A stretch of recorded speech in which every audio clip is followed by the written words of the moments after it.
think we're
So welcome to the Town of Wasaga Beach Committee of Adjustment public meeting.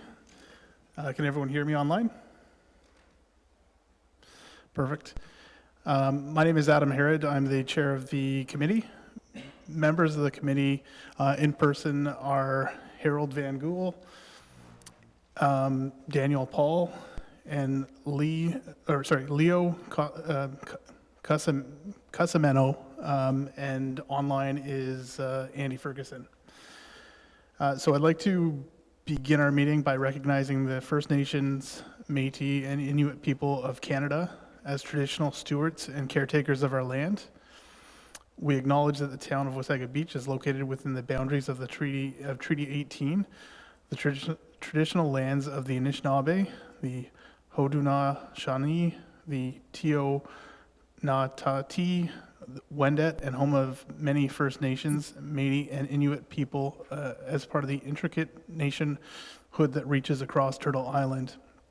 At this time of truth and reconciliation, we welcome the opportunity to work together towards a new understanding and new relationships and ask for guidance in all that we do. And I neglected to start the meeting, so the time of the meeting was 2 o'clock, and it is March 15th, and we're meeting at the Town of Wasaga Beach Council Chambers. So today's process, I'll just go over it for the members here, members of the public that are here and online. So we have 6 matters listed on the agenda. For each application being considered today, the following process will occur. The applicant or agent will be asked to come to the front of the room if they're appearing in person, or turn on their camera if they're appearing virtually. Next, the Secretary Treasurer will read the application being considered and will review any comments regarding the application that were made by town departments, outside agencies, and members of the public, and will then read the recommendations made by Planning Services. After the application is read by the Secretary Treasurer, the applicant and or the agent will be given a brief opportunity to present their application and address any issues raised by staff report or the public concerns already filed. Following the conclusion of the applicant's presentation, the committee will open the public portion and invite any questions, comments, or concerns respecting the application from anyone attending the meeting, whether that's virtually or in person. Here. The recording secretary will be monitoring and providing each member of the public who wishes to speak their opportunity to do so. The committee will then ask the applicant, members of the public, or staff to answer any questions that they may have with respect to the application being heard. Before closing the public portion, I will ask the recording secretary if there are any further questions from the attendees. I will then ask the committee members if they have any further questions. The committee will then render a decision on each of the applications being heard. And they can grant the application with conditions, reserve their decision, refuse or deny the application as submitted, or defer the application to another public meeting. It's very important that the town receive your correct name and address of the individuals having an interest in each application being heard. Therefore, if you plan to speak to the committee at the meeting, or if you wish to receive a copy of the decision, you must provide your name, address, or email address to the Secretary Treasurer. Under the Planning Act, any person or public body may appeal the decision. The appeal period for minor variances is 20 days from the date of decision and 20 days from the date of mailing the notice of decision for consent. The deadline for each application will be provided in the notice of decision. The applicant, prior to committee rendering its decision, may wish to have their application deferred until the next scheduled meeting, and such request will be at the sole discretion of the committee. This is a public meeting being recorded and live streamed. As such, your name and other personal information are being recorded in accordance with the Municipal Freedom of Information and Protection to Privacy Act. This will help the recording secretary prepare an accurate minutes for this meeting.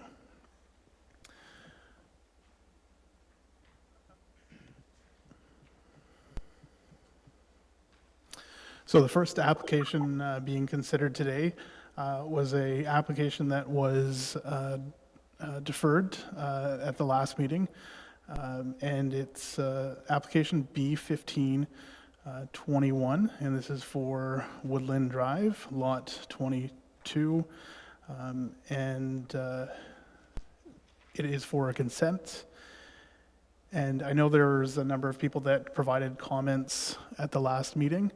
So if you've already provided comments, we have those comments on record. So if there are further, or if there is further information that you'd like to share that hasn't already been provided, you're welcome to provide those additional comments. And I believe there are a couple comments. Also, a couple members of the public also submitted comments in advance of this meeting as well. So our secretary will read in those comments. So I'll pass it over to our secretary treasurer to read the first application. Thank you, Chair. So our first application today, B1521, Plan 1576, Lot 22. Purpose and effect. The portion of the property proposed to be severed, as shown on severance sketch provided as Part 2, has a frontage of approximately 13.66 meters along Woodland Drive, an average depth of approximately 84.5 meters, and an area of approximately 1,279 square meters. The portion of the property to be retained, as shown on the severance sketch provided, has a frontage of approximately 13.4 meters on average, an average depth of approximately 91.64 meters, and an area of approximately 1,351 square meters. Recommendation. The Planning Department supports application B1521 and recommends the committee approve the application subject to the following conditions: that 5% parkland contribution as required by the Planning Act be paid as a requirement of the approval of the severance, the parcel severed. The determination of the parkland contribution will be based upon an appraisal prepared by an individual who is an AIC member. Number 2, that the applicant provided a deposited reference plan and said reference plan show all the parcels to be severed. That a new set of municipal water and sanitary services are required to be installed for the retained lot Part 1 unserviced lot in accordance to the town standards and policies. Number 4, that an existing municipal services be relocated solely in front of the severed lot Part 2. That the proposed sanitary services will require the sanitary service clean-out inspection port to be installed on street property line as per the town engineering standards. That a road occupation permit shall be obtained for any construction activity within the town's right-of-way. That all conditions, and number 7, that all conditions of this decision be fulfilled and the documents presented to the Planning Department for issuance of the certificate of consent within a period not to exceed 24 months from the date of decision. Since our last meeting, we have received 2 sets of public comments. So I'll read those now.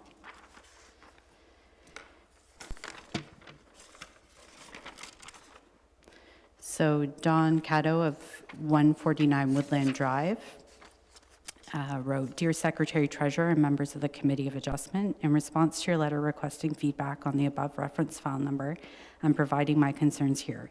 Attached, you will find my previous email sent to you prior to the previous meeting on the same matter. Additionally, I would like to make the following comments. Number 1, access, density, and traffic. At the previous meeting, one of the committee members mentioned that severances of this nature have been allowed downriver, specifically on Mosley Street. This is a very different location than Mosley Street. Mosley is one of the two major arteries through the town. It's a thoroughfare with plenty of additional smaller streets for traffic. The Oxbow Park neighborhood only has one way in and out of the area. All traffic must flow through this one route. If the severance is permitted and becomes the precedence, this raises the possibility of significant population increase in the area, which is a concern from a safety, traffic flow, and emergency services perspective. There are several homes in the area on large lots that are primed to be torn down in the near future, and I fear this easy access to severance will become the norm and could possibly easily double neighborhood population. Number 2, drainage. During a couple of the periods of the warmer weather recently, there was significant snow melt from this property in question, and it was all running with the slope of the land onto Woodland Drive and down the street to Oxbow Park Drive. In the 17 years I've lived on the street, I've never seen such runoff like this. It's all been since this new home was built and new driveway installed. With the severance of this property, clearly for the purposes of building a second dwelling, this runoff will only increase in volume with the addition of another house and another driveway. This is a major drainage and erosion issue. Number 3, loss of light, privacy, views, spacing, and openness. All of these are being compromised with these types of severances and tall, narrow new builds. The one large home already built on the lot has had these negative effects on the neighborhood, so permitting severance for another build will really degrade the natural feel of our neighborhood even more. What was once a forest, neighbors are having to look to a lot that has been completely cleared of almost all old growth trees and with a large house built that reduces morning, afternoon, and early evening sunlight for several neighbors. Allowing a severance is going to shadow all of these affected homes even more. Number 4, trees and erosion, especially on the riverside of Woodland. With these types of severances, so many of the trees have been removed to allow for the build of additional homes on the same lot that one home was initially planned to be built on. Setting precedents in our neighborhood could result in hundreds of trees being removed in an ecosystem that is rather fragile, especially with all of our homes on the riverside of our street set high on the riverbank. This is a sand dune with our infamous parabolic sand dunes, known to many as the Oxbow, and to others as the China Bowl, and at the end of Woodland Drive. All town planners are very familiar with the erosion problems that have occurred in this location over the past several years, to the point where warnings of dangerous erosional conditions have been posted at the end of the street to warn residents and visitors. If removal of so many trees as has happened on this lot continue to be permitted, this will result in a major deterioration of our riverbank over time. I encourage members of the committee to visit the China Bowl and see how close this erosion is getting to the first house adjacent to it. The large landslide, which occurred in April 2016, where a large section of the dune collapsed onto the river, should be a wake-up call to all of us that if we valued this treasure, we should attempt to preserve it. We need to preserve these trees and maintain green space on the riverbank properties to allow for rain and snow absorption to maintain our riverbank. Number 5, noise. We've had to listen to construction noise now for so long with one home that was built and the sound of chainsaws removing all trees that were existing. We set this precedence, and it's going to start a domino effect in this neighborhood and turn into a subdivision with the noise of clear cutting and new builds for years. Number 6, character of neighborhood. One just has to look at the home that has been built on the property and project forward to another home of similar size being built next door to understand that this is out of scale, out of character, inappropriate, destabilizing to the character of the neighborhood. A break in the pattern and continuity of the street, insensitive, visually congruous, and detrimental to the streetscape. I'm 6 houses down, and the way this home has been built with all the trees removed It's all I see from the front of my home. So the negative effects on the closer neighbors is exponentially greater. And that's without the severance and another possible similar home built on the same lot. Number 7, zoning bylaws, higher purchase prices and higher annual property taxes. Neighbors purchased in this neighborhood because of the feel of it and the space. Light and privacy dictated by the zoning bylaws existing in the neighborhood was developed. Existing when the neighborhood was developed. We paid a higher purchase price and we pay higher annual taxes for the enjoyment of these qualities and are entitled to a protection from a reduction in zoning standards.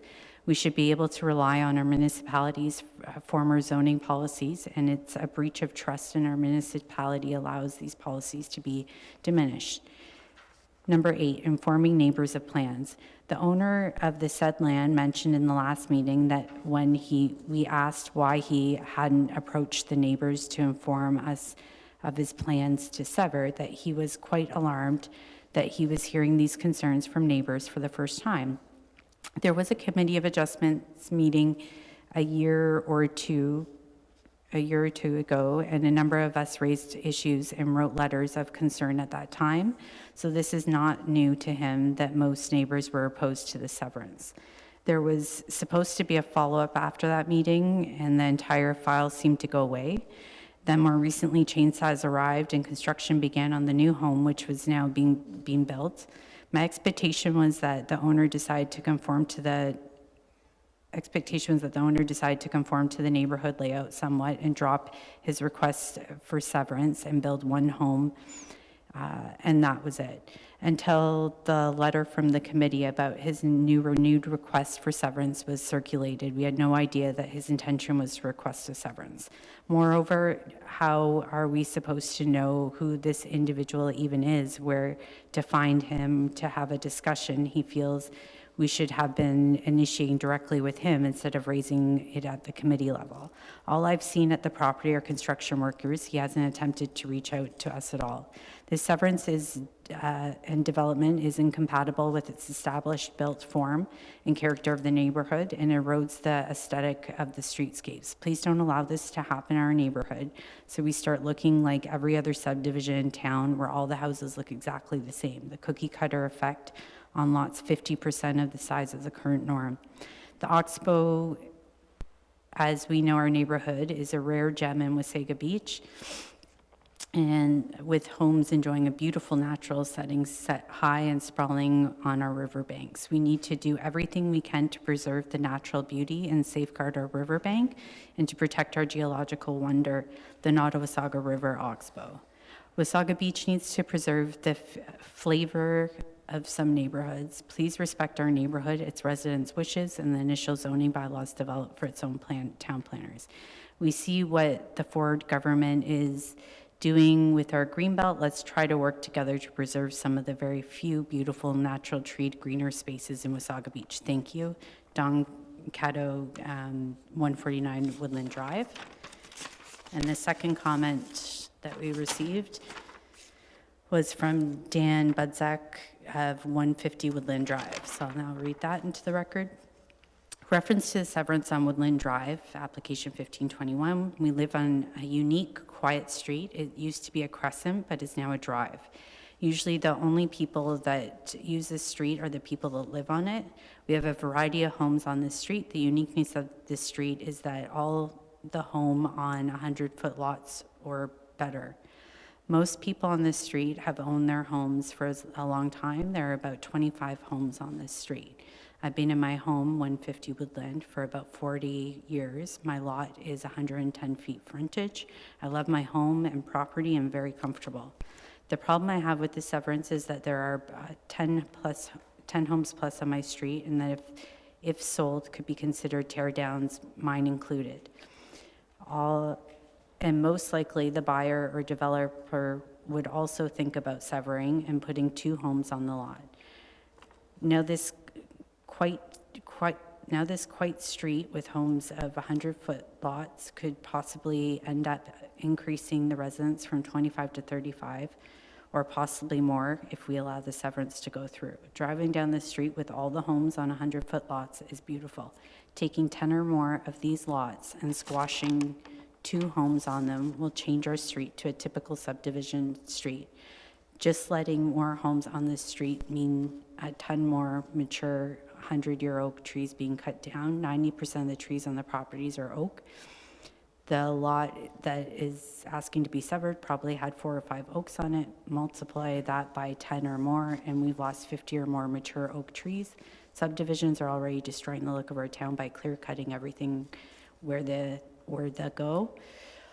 Just leave our street be. This street should be left alone as is with all the homes on 100-foot lots. Let developers and speculators build their homes on 50-foot lots and subdivisions that are designed for this type of setting. Dan Budzak of 150 Woodland Drive. And I turn it over to you, the chair. Thank you for reading those comments. So I will pass it over to the applicant, who I believe is joining us online, if he wishes to speak to his application. Oh, hi. Can you hear me? Yes, we can. Oh, perfect. Thank you. Thank you, committee and town staff. We've been through it. I don't know how much more I have to add to it. From the last meeting, it was deferred in order to give the NVCA, or to have some communication with the NVCA in regards to their position. And that was done multiple times. I reached out to them right after the last meeting. I actually attended their offices. Of the 4 people that I requested to have a meeting with, none of them were in the office.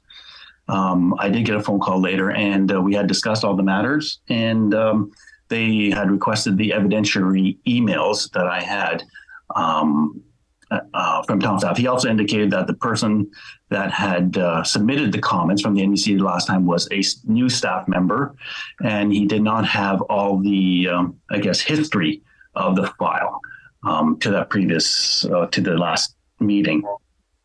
So what resulted in that, I did send the emails over to him. I guess they saw the evidence of their staff and the email communications between them and myself. And they were going to have a discussion with, Joel as well. And from my understanding, none of that did perspire. Nothing happened. What I can add is that through this entire multi-year process with the Conservation Authority, they did put me down a path of how can I explain this? A course of action, as we would call it. And if I took that course of action that way, they would take a neutral position, which happened. We did permit the first house, as was stated. We built it, and so that we're in that position now where they kind of wanted to take more of a back seat to this and let the Committee of Adjustment actually make a decision, and they would take a neutral position on that. In regards to some of the comments I heard now from some of the residents, like I stipulated the last meeting, I'm on site pretty much every single day. Neighbors walk by. I hear constantly how great it looks. Cars stop by, they look. I hear positive comments. The fact that they said there is no way to contact me, there's a sign right on the property with my company name, with my personal cell phone number on there. There's no reason that they don't know who I am. In regards to the feel of it, to just quickly, just briefly touch on the trees. I had a professional arborist on our property, and they took down several trees, some of the large oak trees. And what I can tell you is that the oak trees were a danger. What happens, those are second, what do you call them? Second generation kind of oak growth. So they grew in a V. So there's 2 trees that come out of basically one stump. And those are very dangerous. And within years, rainwater collects in them, they rot out and they fall. So I tried to save some. They were beyond saving. They would have been a risk. And so we did have to take them down on a precautionary level as well. A lot of the other trees were in very poor condition because it was so overgrown. There was no breathing room for the trees. They grew to a point where they're unhealthy. We did have trees fall down. Even my neighbor's trees, they're starting to fall. So it's a safety precaution as well. What we did as well is on the bottom section of the river, we took out the dead trees, and we now see new growth actually happening, which is really nice to see that new trees are growing. They have the proper sunlight, the proper air to breathe. In regards to noise, one extra house is really not adding a whole lot of noise to that. The feel or character of the street. I know last time they said, how beautiful the house is looking, the one that's being built right now. And I take that as a compliment because we try to build some very beautiful homes. That would be detriment to the area. I really have a hard time accepting that. The house is beautiful. It would only add and increase the value of the street. In fact, the view of my house, from my house, and if they're referencing to feel and character of the street, I mean, anybody who drives down that street can see that there are some issues. I mean, decrepit vehicles, structures that aren't even shingled. They just have, roof sheeting on it with some waterproofing. And I'm in communication with those neighbors. We have a very good relationship, and I give advice where I can and help out where I can. But that's all I want to add to the comments of the neighbors. Like I said the last time, the neighbors directly around me, the ones who are mostly impacted with what I am doing, are very pleased. They're happy. I help them out where I can, and we have no issues. So I think I'll leave that at that.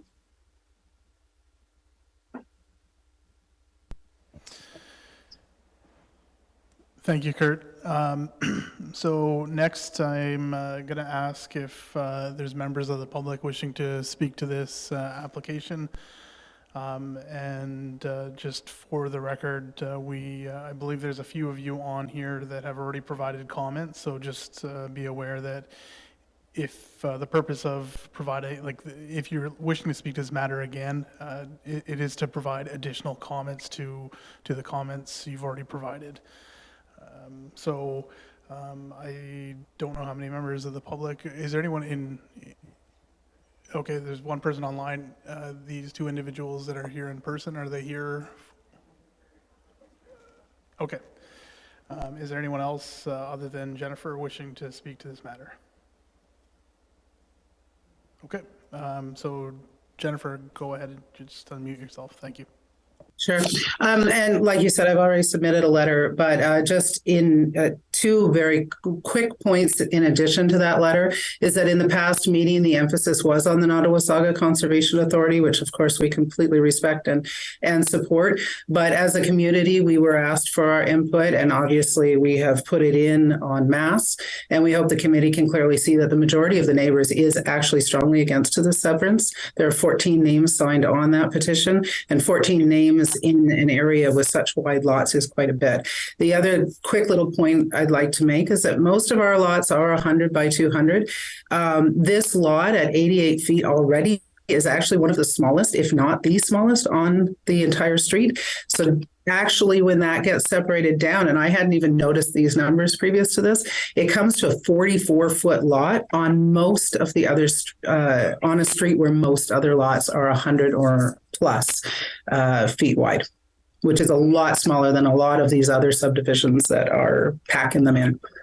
And that's I think all I have to say for now.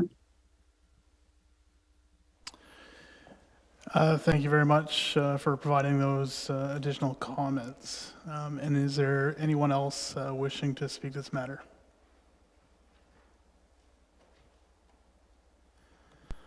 Okay, seeing none, I will close the public portion of the meeting and ask the committee members if they have any questions of staff, of the applicant. So I'll start with you, Daniel. Through the chairman to the planning, Has there been anything as far as the lot that's being subdivided, having the owner a requirement to have an arborist look at the trees that are on that lot? As far as removal goes. So as far as the tree cutting bylaw permits, the property is a residential type 1 property, and there's no requirement to obtain any type of tree cutting permit to remove any of those trees, as it's deemed to be residential type 1 property. Thank you.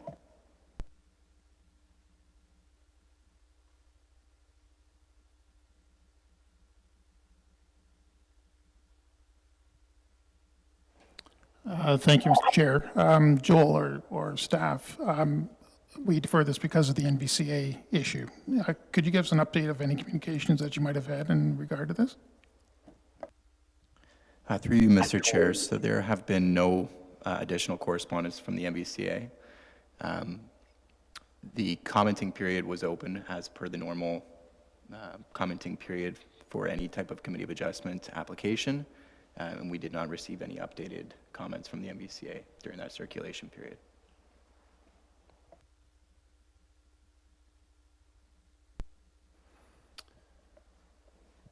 Any other comments for staff? No. So just a couple comments for myself. So just for my own understanding, so was it staff that reached out to the NVCA after this meeting, or? Through you, Mr. Chair, so staff did not reach out to the MVCA after the meeting. The applicant was reaching out to the MVCA to obtain some additional comments or to have some discussions. Through the applicant, I was advised that there would be a phone call forthcoming from a member of the MVCA. That did not happen. Okay. Perfect. And I know this is a very contentious file, as we can see with the number of people online here. And I know staff, with every application being heard, do go through and provide a detailed analysis of the different matters that have to be considered for files such as this. So just for everyone's record, and it was Joel, you were the planner on file, is that correct? Perfect. So there was and you might have to look at your language in your document there. So there was a consideration. So for consents, there should be consents should recognize and have regard for the character of the established residential neighborhoods, and should take into consideration the impact of and compatibility of proposed developments with the existing built form and fabric of the entire area. And if you wouldn't mind just reading your comments in there, Joel.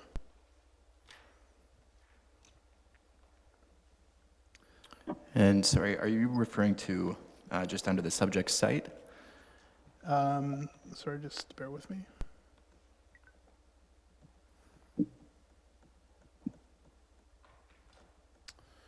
So in the analysis that staff have done, just bear with me.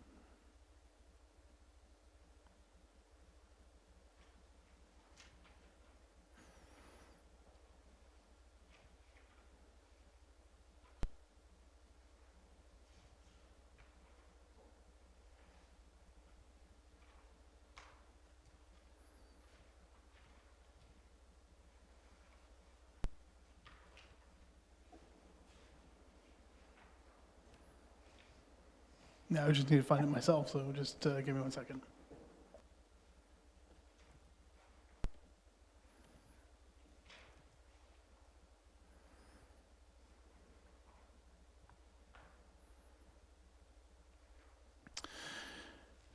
So it was under, Page 15? Or is that correct? Is that what you're looking? Would that be at the top of page 15? yes, thank you. So the staff comment as read, the consent for lot creation will maintain the character of the established residential neighborhood. The residential lot fabric in the neighborhood of Oxbow Park Drive and Woodland Drive includes parcels of land that have frontages ranging from 12.5 meters, or 39.37 feet, to 69 meters, or 226.37 feet, and in overall areas ranging from approximately 856 square meters, 9,213.90 square feet, to 3,800 square meters, or 40,902.85 square feet. Development on both the severed and retained lands is anticipated to be compatible with the surrounding area. Okay, thank you very much, because I know that was one of the comments, that it wasn't compatible with the surrounding neighborhood. So I appreciate you providing that. I think the other matter that we've heard was just the concern with the removal of the trees, or the number of trees that have to be removed, or may have to be removed as a result of this. But again, we're dealing right now with an application for consent to sever a parcel of land. So if this property is developed, obviously trees may have to be removed. The applicant has obviously hired a professional arborist to come in, and I don't know, but I would anticipate that the trees that don't need to be removed won't be removed. But I'm just speaking, I'm not sure if I would imagine that's the intent.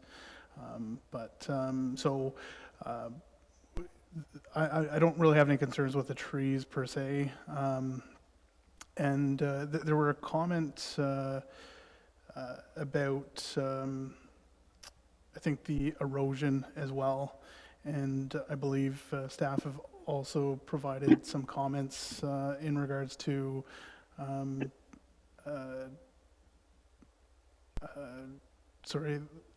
comments in regards to the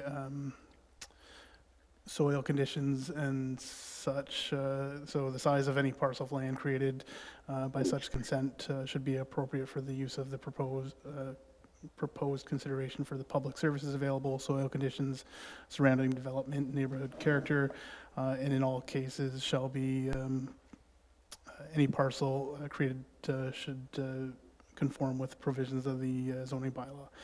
And there were some comments you provided to that as well, and if you wouldn't mind just speaking to that point. And just for clarification, through you, Mr. Chair, are those the comments from the Public Works Department? It's staff comment, so it's, is that from the Public Works Department? Sorry, I thought that, it could be from Public Works Department. It's,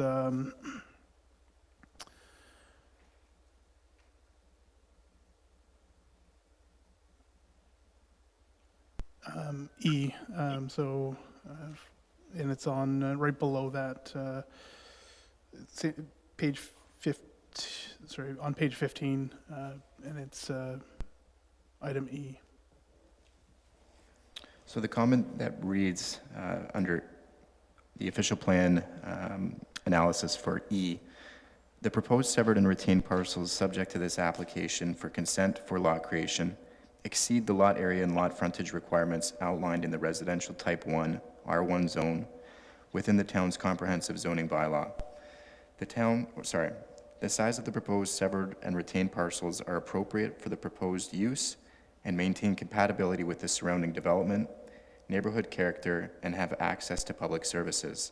The applicant has provided a lot grading plan for Part 1, the retained lands, that has been accepted for construction by the town's engineering department. Soil conditions are assessed through the submission of a lot grading plan when the applicant applies for any future building permits on the newly created lots. Pending the approval of this application, it is not expected that the newly created parcels would impact the character of the existing neighborhood.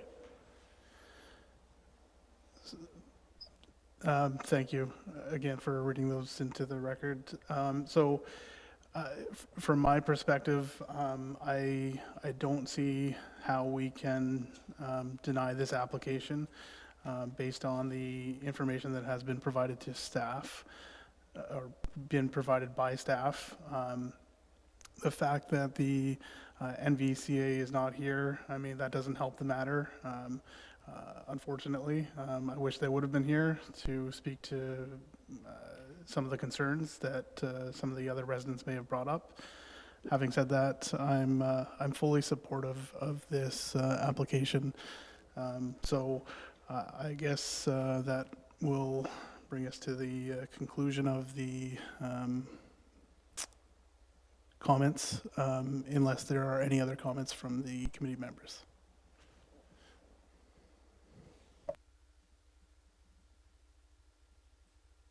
Through you, Chair, my only comment is as the report indicates from staff, the developable portion of the subject land situated outside of the natural hazards land use designation and outside the floodplain zone would support development is wholly contingent on lands designated for residential development. Thank you.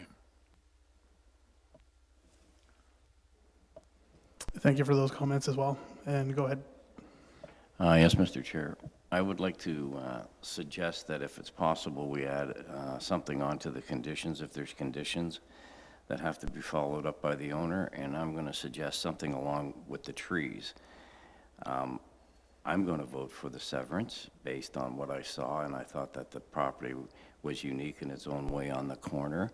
It's heavily treed, and to answer and to address some of the concerns from the neighbors, I think that what should be in play is that this owner warrant in writing that he will not remove any trees except those that are required for the building envelope and those that are required for the driveway, because the building envelope is up the back of the property, if I'm correct, so that no other trees are removed except for those for the driveway, once again, and those for the building envelope required for foundation work.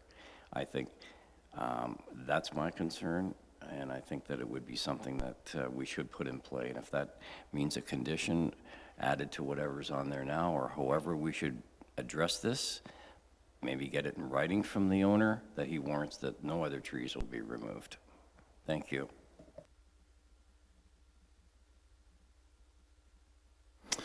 Thank you for those comments. And do you have any other comments you'd like? No. Okay.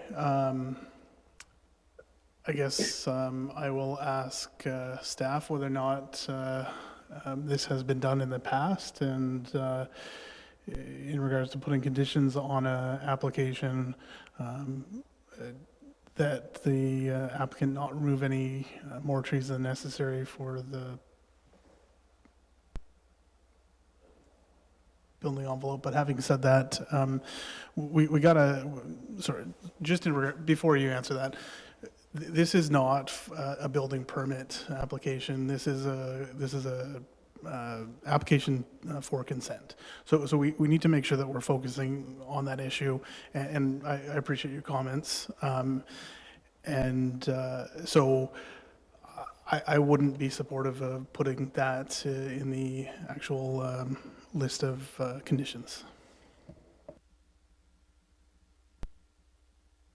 Mr. Chair, I think my suggestion addresses a lot of the concerns from the neighbors, especially with the word precedent. I'm voting for this severance. It's not setting a precedent. I wouldn't vote for any severance on any of the other properties that are on that street in order to maintain the street appeal and the ambiance of that street. I do think it's important that those trees are kept. That's one of the reasons that I'm voting for the severance, is because it's unique, and that to address the other property owner's concern and to keep the appeal of the neighborhood, there should be something in play. And you're entitled to disagree with me, but I think that's the only way we can maintain that. Otherwise, he could just come in and clean all the, I'm not saying he's going to, but some could come in and clean all the trees out. I think there needs to be a mechanism in place, and if you don't want to put it as a condition, maybe we could get it in writing that he warrants that he will not remove any more trees other than that's required for the road or the building envelope. Thank you. Could I add some comments to this? Sorry, Or- and sorry, the public portion of the meeting is Okay. closed, but I do appreciate that. And I think, Andy, and I apologize if I've missed you, Andy, if you had your hand raised previously, so go ahead. Well, just a couple of comments, and everyone has prepared this file, and I think we have to look at, we have three choices here. We have to support it. We don't have to support it. We have a choice of supporting it, denying it, or rejecting it. Now, when it gets into trees, and I appreciate the comments by the existing neighbors, I appreciate the comments of the applicant. And I understand because I've had to take down a few trees, and some of those oak trees you don't know until you actually start. When you do start taking those trees down, some of them are hollow on the inside, and so I understand that portion of it.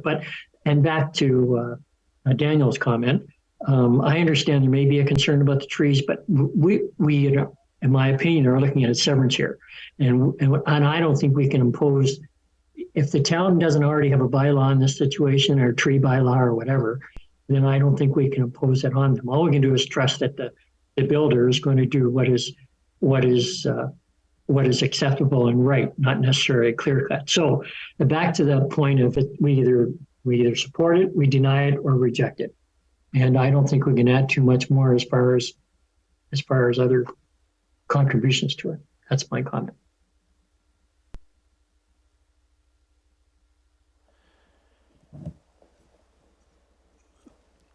So I will ask staff for maybe some help with this. I guess what would the process be? Would there have to be something that is put forward by Member Paul in regards to his request to alter the conditions? So, through you, Mr. Chair, I would caution committee that if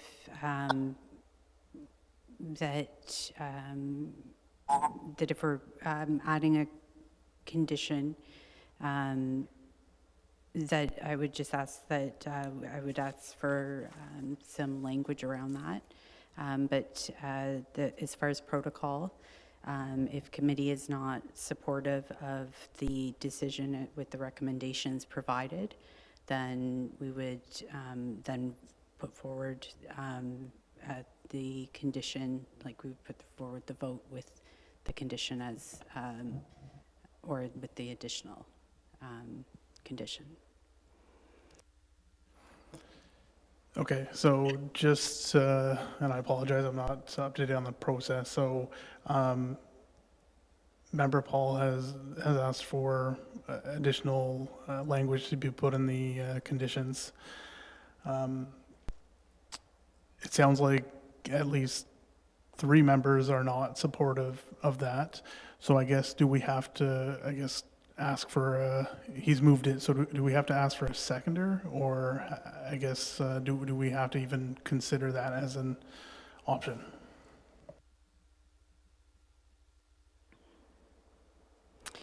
So I believe that the process would be that we vote on the current conditions, and if that would not be,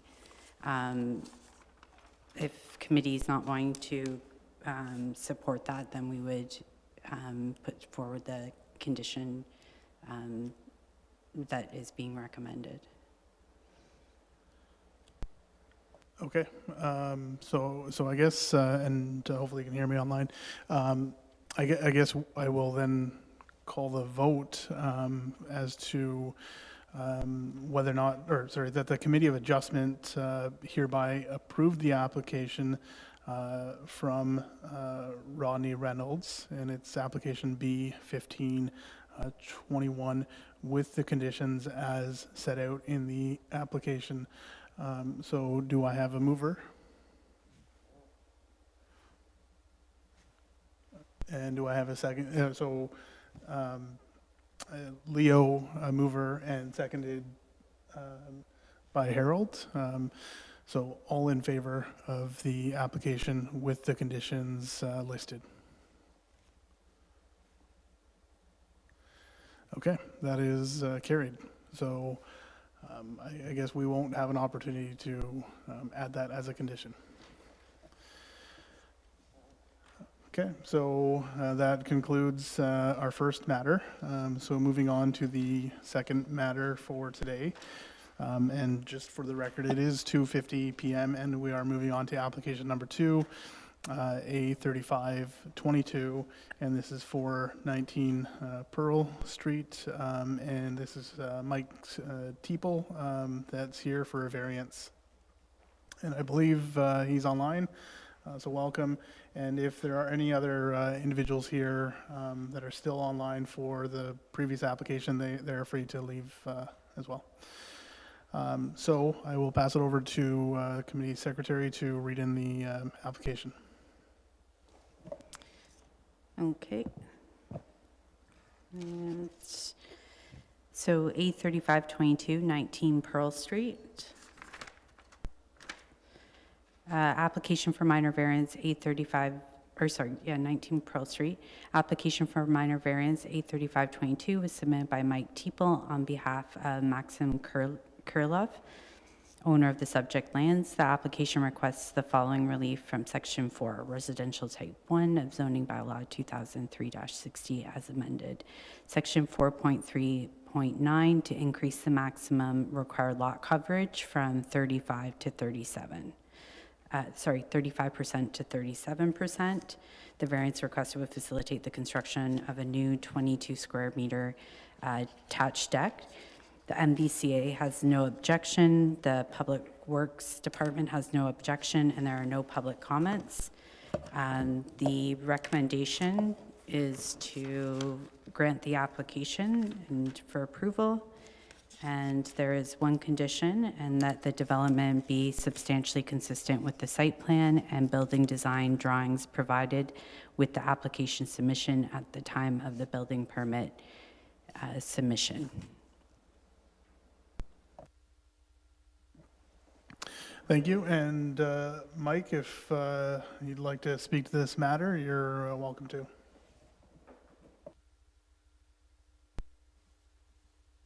Thanks. Good afternoon, everybody. There's not much that that I'd like to say. Just thanks to the committee for considering our application, and to the staff for their help with submitting the application.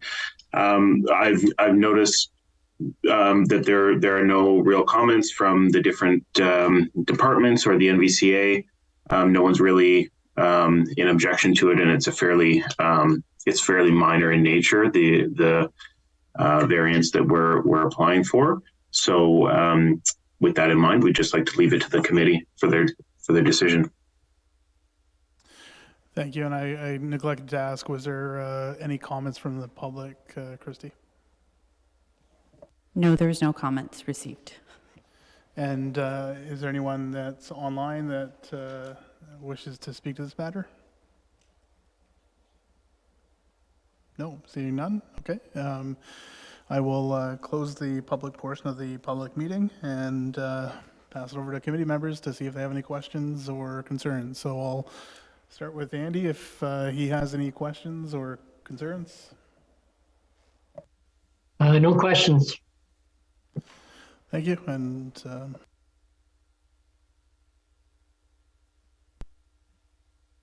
No questions. okay, no questions from the committee members. This does seem like a very minor request for change in lot coverage. I also do not have any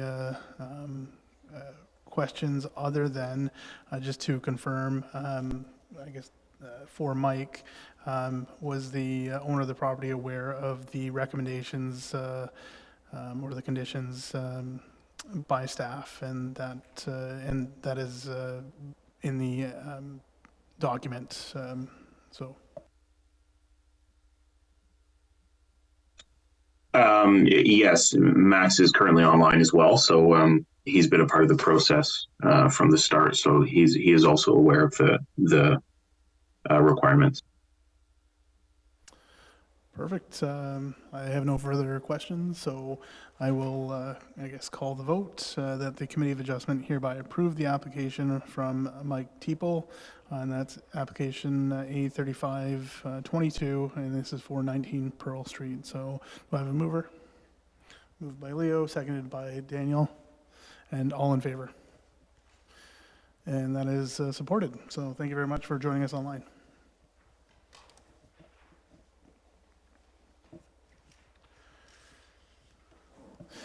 Okay, moving right along. So application number 3, A0123, and this is for 40 Laidlaw Street, and this is Kirby Shepherd I have here. I don't know if he's online or here in person, and this is a variance request.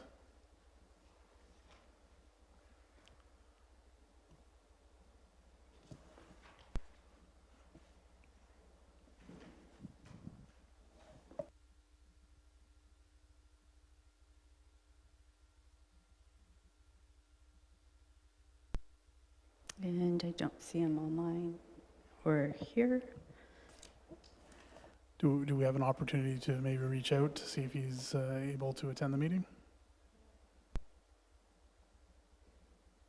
Yes, hold on one moment. I'll just take a quick look. One moment, please. Sure.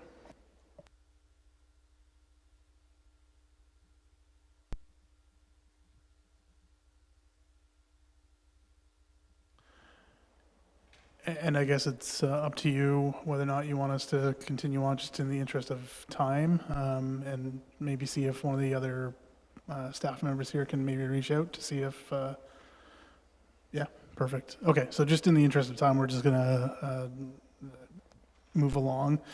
So application number 4, A0223, and this is for 2185 Shoreline. Andrew Vandermeer is, is he here? Perfect. And this is for a variance request. So the meeting time right now is 2:57 p.m. So I will pass it over to our Secretary Treasurer to read in the application, please. Okay, application A0223 for 2185 Shore Lane. The variance requested would be to section 4.3.3 to decrease the minimum front yard setback from 6 meters to 2.1 meters, and section 4.3.5 to decrease the minimum required interior side yard setback from 1.8 meters to 1.18 meters on the west side of the proposed single detached dwelling. MVCA has no objection. The Public Works has no objection. And there's been one comment from the neighbor, Beverly Newman. And there's also comments from WDI. So the comments from Beverly Newman of 2179 Shore Lane read, regarding the request for the single detached building at 2185 Shore Lane. I'm the owner and resident of 2179 Recording stopped. And I'll just pause for a moment while we get the recording going. Yeah, so it'll just be one moment. We just lost connection. So.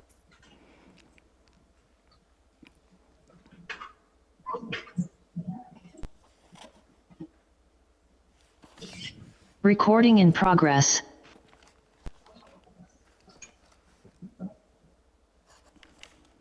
Okay, so I'll just go back to the beginning.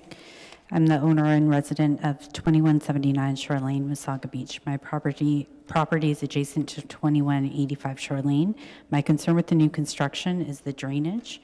Through the years, I've been in contact with the Wasaga Beach Works Department on numerous occasions regarding the great amount of water and flooding on my property. This email is to share my concern and to make sure drainage is carefully thought out. Once the ground is dug out for a basement and the grading is to be leveled above mine on such small parcels of land, it is very worrisome and causes me concern. I would appreciate being informed how this will be addressed and how I will not be faced with the greater water issues. Thank you, Beverly Newman. The comments from WDI is that if the construction of the new dwelling requires the removal of the existing dwelling or service connection, WDI requires that the applicant upgrade their existing electrical service. This upgrade will be done by WDI at the applicant's cost. The applicant must contact WDI for the requirements of upgrading the service to the lot in question. The recommendation was to grant the application approval and with the following condition, that the development will be substantially consistent with the site plan and building design drawings provided with the application submission at the time of the building permit submission. And I turn it over to you, Chair. Thank you for reading that application in. And Andrew, I believe, is online with us. So if you want to speak to this application specifically, go ahead. Hello, everybody.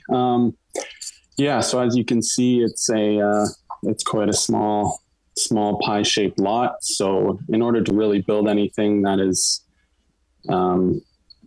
just conducive to a functional home, we kind of need to have that front offset or setback reduced.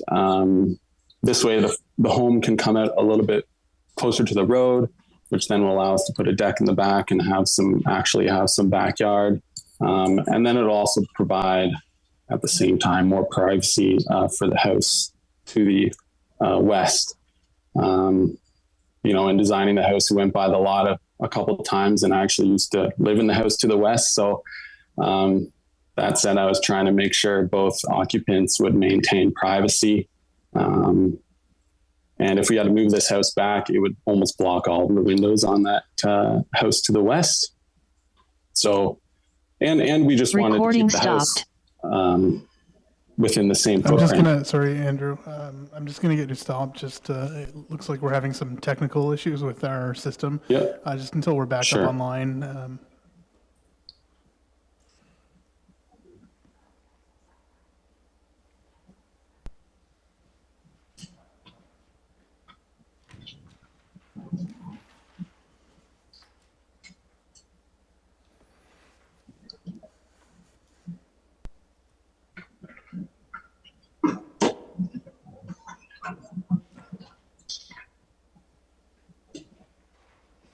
Recording in progress.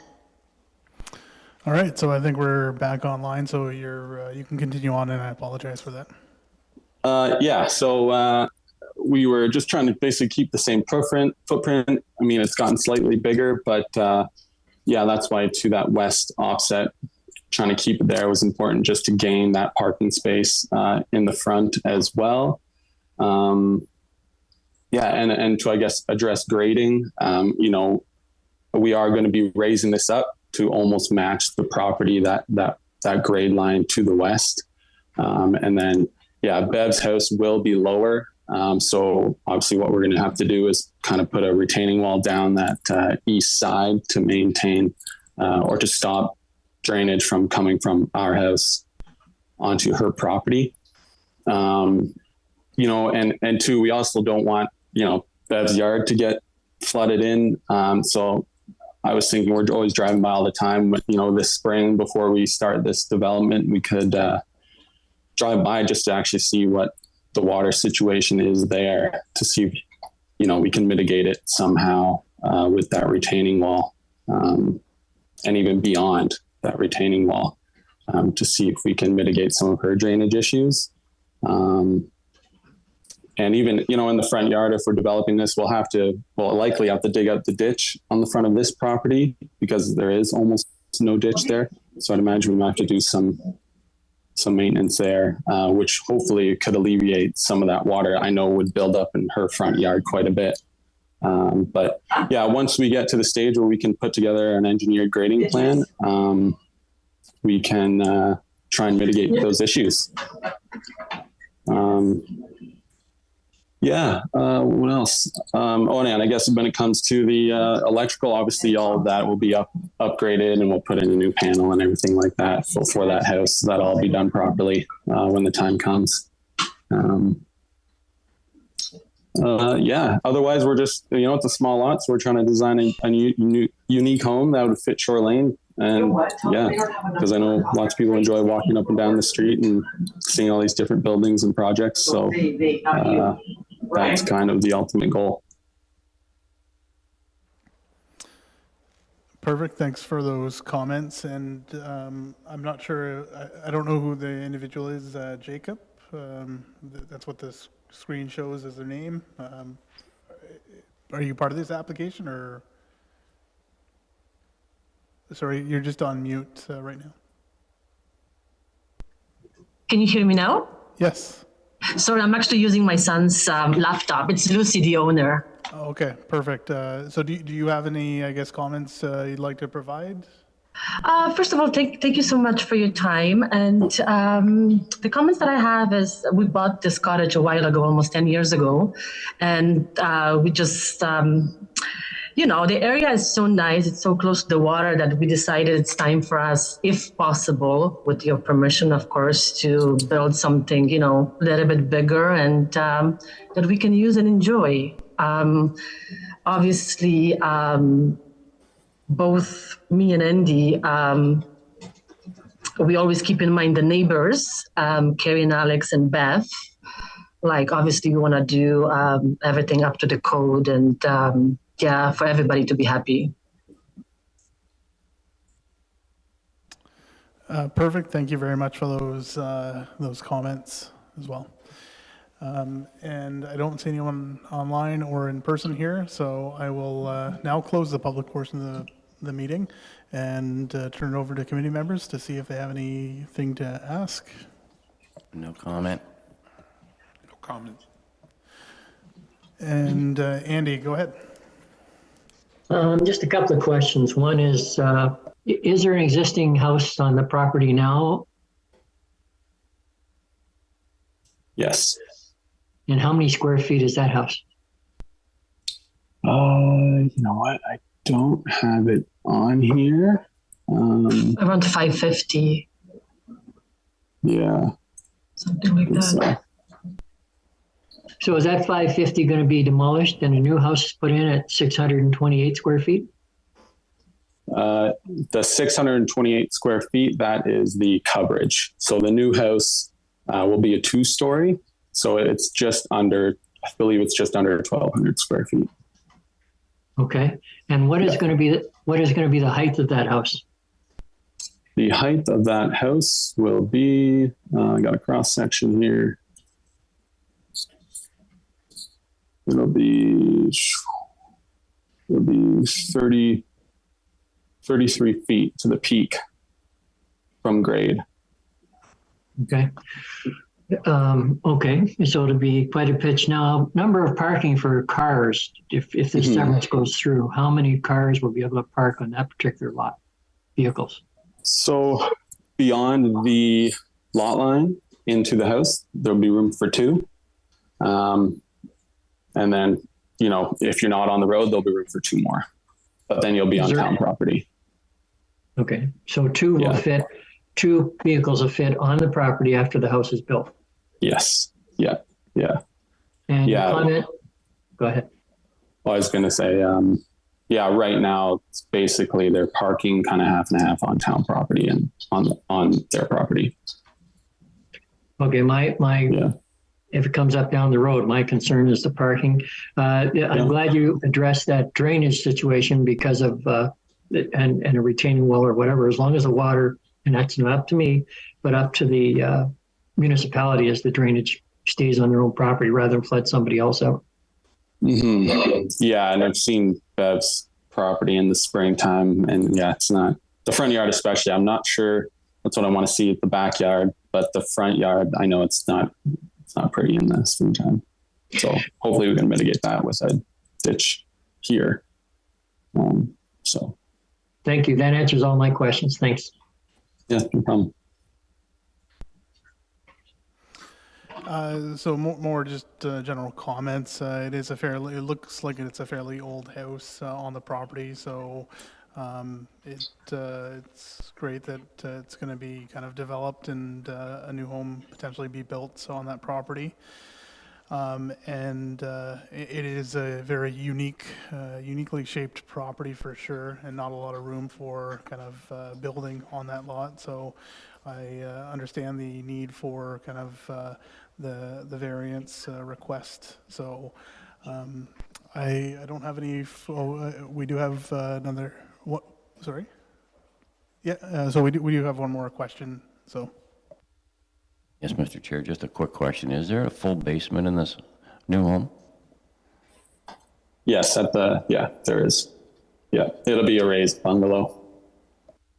Like a raised two-story, I guess you could say. Thank you. Okay, not seeing any more comments from the committee members, so I will, I guess, call the vote that the Committee of Adjustment hereby approve the application from Andrew Vandermeer, and this is for A0123 2185 Shore Lane, and this is with the conditions as set out in the application. So do I have a mover? Moved by Daniel, seconded by Leo. All in favor? And that is carried. So thank you very much. Perfect, thank you. Okay, and I think Kirby just showed up, or I did see him online for a second, so I don't know if we want to go back to that application. Maybe somebody can confirm that. Yeah, we'll just wait one moment, and maybe Joel can confirm if Kirby is online.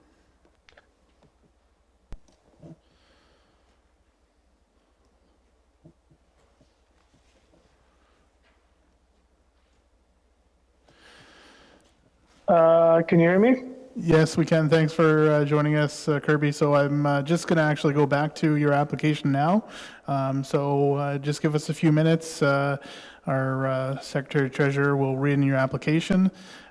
So this is application number 3 for an application number A0123 for 40 Laidlaw Street. And this is a variance. Time right now is 3:12 p.m. and Kirby is joining us online, so I will pass it over to the committee secretary to read in the application.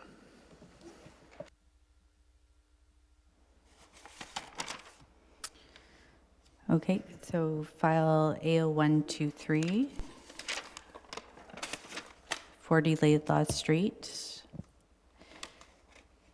So the application requests relief from section 3.23, non-complying lots, buildings, or structures of comprehensive zoning bylaw 2003-60 as amended. So section 3.23.3 to recognize the location of the existing dwelling with an interior side yard setback of 1.5 meters, whereas 1.8 meters is required, to recognize the existing front yard setback of 3.8 meters for the dwelling, whereas 6 meters is required. Further, the variance would permit the construction of an 8.64 square meter addition to the rear of the existing dwelling, which would increase the building footprint. The application requests further relief from section 4 of the residential type 1 zoning bylaw 2003-60 as amended, specifically requesting relief from section 4.3.5 to permit the construction of an addition to the existing dwelling that would maintain the existing interior side yard setback of 1.5 meters along the southwest property boundary, whereas 1.8 meters is required, and to permit the construction of addition to the existing dwelling that would result in an overall dwelling area of 70.69 square meters, whereas the minimum dwelling unit area of 93 square meters is required. And the recommendation is to grant the application approval, and with the following condition, that the development will be substantially consistent with the site plan drawing provided with the application contained in Appendix 1 of the report. And there was no, Public Works has no objection, MVCA, it's not regulated in their area, and there's been no public comments. And I turn it back to you, Chair. Thank you very much. And are there any committee members wishing, well, sorry, before we do that, I will ask Kirby if he has anything to add to this application.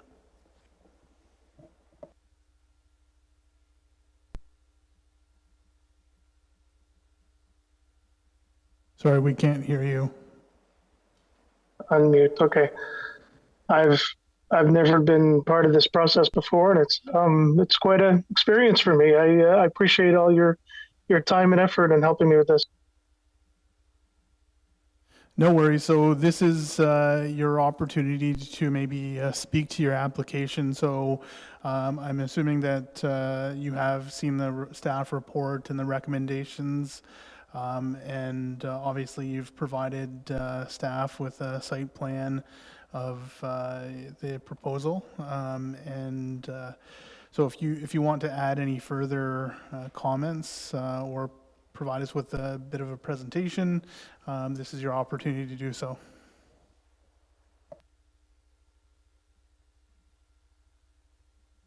And Unmute. There we go. You can hear me, right? yes, we can now. Thanks. Okay. I started this project back in October, and I have some very colorful neighbors who say that it's just an old house, nobody cares, just build it. So I took it upon myself to build it all according to code and everything. I had the inspector come out. We took a little look at it. Everything is fine, and it's pretty much overkill. But I decided to come forth and take out a permit, take out the variance. I want to do this right. It's a very small house, and we just needed a little bit of extra room for the two of us. So I was just, it's asking for forgiveness, basically.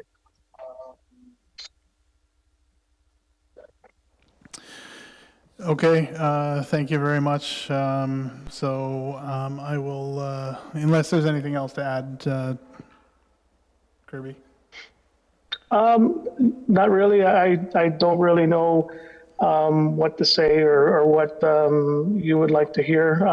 Everything I do, I have a lot of building experience. I'm a licensed electrician, and I have friends that are all builders, and they've been helping with this project. So I feel that it's very well built, and moving forward, I look forward to working with the building department. Okay, thank you very much for those comments. So is there anyone from the public wishing to speak to this application? No, and no one's online. So, all right, I will close the public portion of this meeting, and I will start with the committee members. Maybe start with Andy online, if he has anything to add. No, I have nothing to add to the, no questions. Thank you. No questions here. No questions. My question relates to the zoning bylaw. I read through the application and noted that staff had looked at the lot coverage as being a potential issue. I know in past applications, we've made provisions in the application to address the lot coverage issue prior to allowing the application to go forward. Why is that not the case in this particular situation? Is that a question for me? Oh. No, that was actually a question just for staff. Thank you very much. And through you, Chair. In terms of the lot coverage, we looked into that as based on the proposed addition to the house that would obviously increase the overall lot coverage for the lot. In terms of the additional structures, we've found that requiring their removal would be like outside of the realm of what we're looking at in terms of the minor variance application. However, when the applicant does go to the building department, it would be reviewed for zoning compliance, and at that point in time, lot coverage would need to be complied with, and whether that be that an additional structure needs to be removed, that would be at that stage.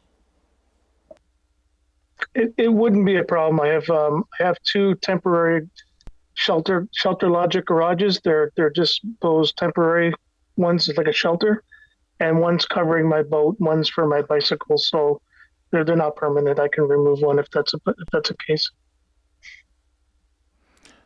Okay, so just to confirm, it'll be addressed when the application goes through by the building department. Yes, at that point in time, it Okay. would be confirmed. Thank you.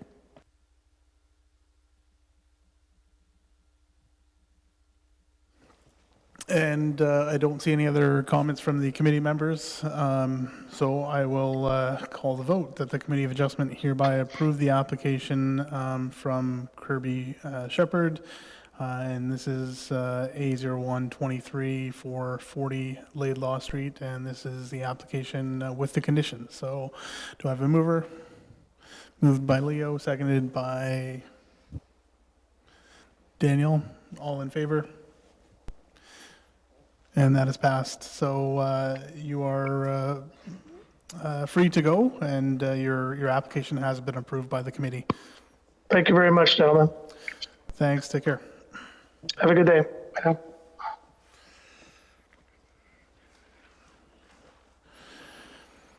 Okay, so we are now on to application number 5, A0323.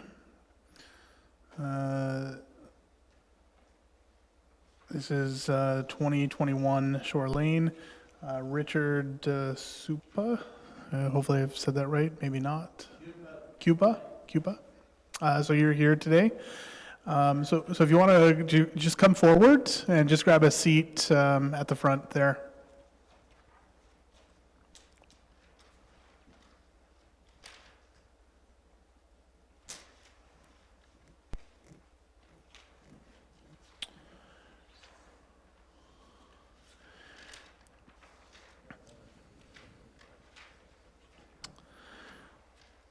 So just like the other applications that you've heard, I'm going to pass it over to the committee secretary to read in the application, and then I'll pass it over to you for any further comments that you wish to add. So go ahead. Kate, file A0323, 2022 Shore Lane. The variance requested are from section 4.3.5 to permit an interior side yard setback of 0.9 meters along the west side and east property boundary, whereas 1.8 meters is required. Section 4.3.10.1 to permit a single detached dwelling with 3 stories, whereas single detached dwellings are restricted to 2 stories, but may have a loft or living space located within the pitched roof area / attic of the said dwelling. The variance requested would facilitate the construction of a new 3-story dwelling that would maintain an existing setback of 0.9 meters from the western property boundary and permit a 0.9 meter setback on the eastern property boundary. And comments from the MVCA were received, as well as Public Works. So I'll read the Public Works comments first. To permit an interior side yard setback of 0.9 meters along the west and east property boundary, whereas 1.8 meters is required, Public Works does not support this request. The reduced side yard offsets would not allow for building maintenance to be conducted. Additionally, the reduced offsets would not allow for a rear yard access path.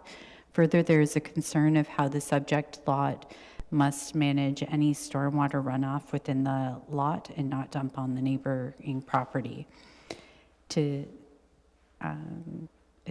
also reads that to permit the single detached dwelling to be constructed with 3 stories, whereas it restricted to 2 stories. Public Works does not oppose this part of the request. The Public Works Department comments in their entirety are included in the staff report as Appendix 1. The MVCA comments that they've reviewed the proposed minor variance and cannot support the application as proposed. Given the hazards located on the property, minor addition policy must be followed. As a shoreline hazard is present, only 30% of the original footprint is permitted for additional space for an additional story that does not exceed the original habitable ground floor area. Floodproofing would be required as the property is located within a flood hazard to confirm levels. A topographic survey with existing and proposed structures would need to be submitted for review. Encroachment towards the shoreline hazard should not occur. Future development should be completely outside of this hazard. WDI did have comments as well. So they have said that the construction of a new 3-story dwelling requires the removal of the existing dwelling or service connection. WDI requires that the applicant upgrade their existing electrical service. This upgrade will be done by WDI at the applicant's cost. The applicant must contact WDI for requirements for upgrading the services of the lot in question. And 2 comments were received from the public in support of the application. So the first comment was from Mary Morton, and it reads, "To whom it may concern, I am writing in support of the application for minor variance AO323 submitted by Richard Kupa, the owner of the subject lands. Since 1969, my parents and now myself have owned a house at 2035 Shore Lane, situated on the south side of Shore Lane, close in proximity to the subject lands. I feel I have a long-term knowledge of our end of Shore Lane. I have read the requested variances, and they are acceptable to me." The second comment in support of the application was received from Peter Wild of 2020 Shore Lane. And he wrote saying, "In August of 2022, Richard Kupa, the owner of the property noted above, presented a site plan proposal for a 3-story residence to be submitted to the Committee of Adjustment for consideration and approval. We discussed the following impacts the new home would have on both properties. The 3-story residence would align with my home, maintaining the existing bay front setback. The separation of the buildings as a result of a 3-foot east side yard. The minimal increase in shading due to the 40-foot 3-story building west of our properties, 2026 Shore Lane, and the increased privacy by offsetting the roadside decks.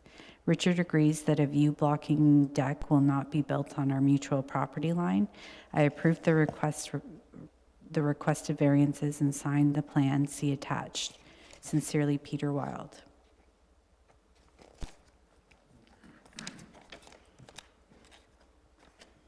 And that's all for the comments. The recommendation is that the file be approved with the following conditions: that the development will generally maintain the existing footprint of the existing dwelling with regards to the rear yard setback, that the interior side yard setback be no closer than 0.9 meters along the western property boundary, that no eaves project beyond 0.9 meters setback, that the interior side yard setback be no closer than 1.2 meters along the eastern property boundary, that no eaves project beyond the 0.9 meter setback, that following the appeal period for this application, the applicant must obtain a permit for the proposed construction works from NVCA. And that's all. Thank you, and I will pass it over to the applicant to see if he has any comments to add.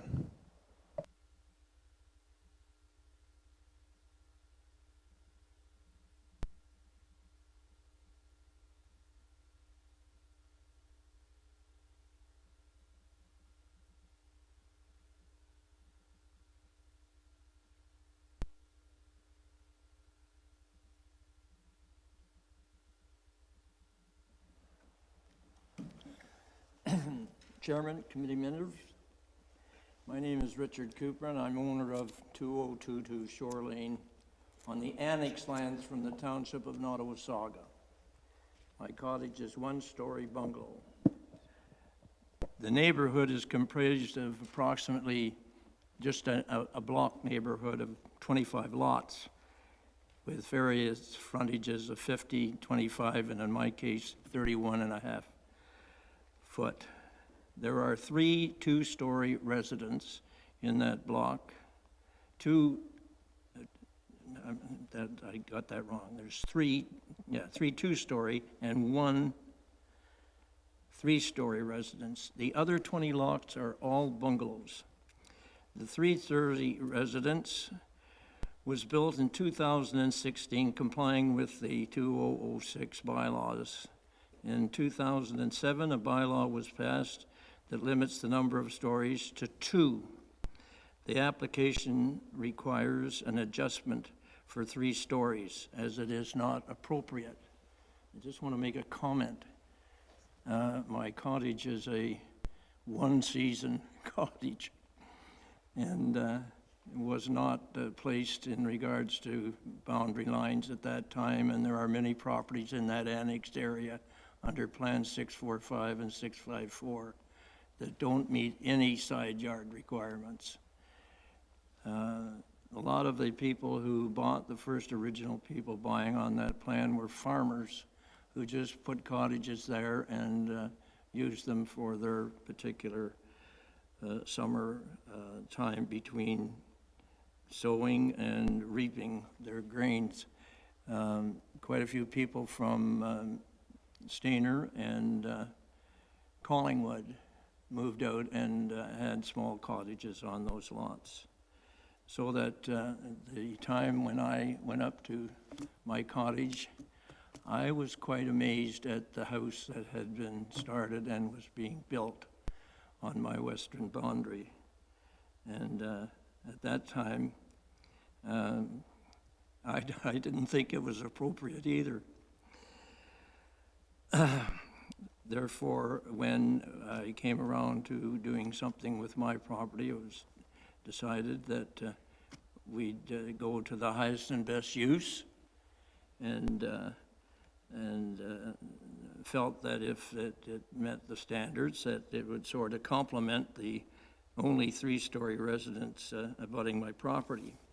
I'd like to distribute the following to the members and the planning. Thank you. That one first.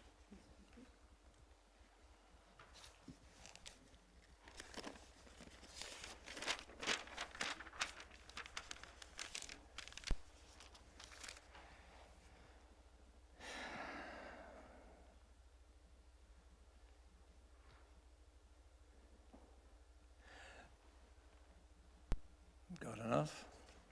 Before making a comment, at the time, I took a proactive position and communicated with the Conservation Authority, and I have recently did the same in regards to their comments. I found that by doing my back work that they tend to have a boilerplate type of review of properties in regards to hazard lands, and I pointed out and I gave them the permits of the ones that were built, one next to me, and there was a second house built the same time, and I assumed through talking to them that their particular comments are just general comments, and would necessarily, the implications would be at the time when I apply for a building permit in regards to the storm wall and the others, and she agreed. So in the diagram that you've just received, it shows the 2026 shoreline house that was built beside me.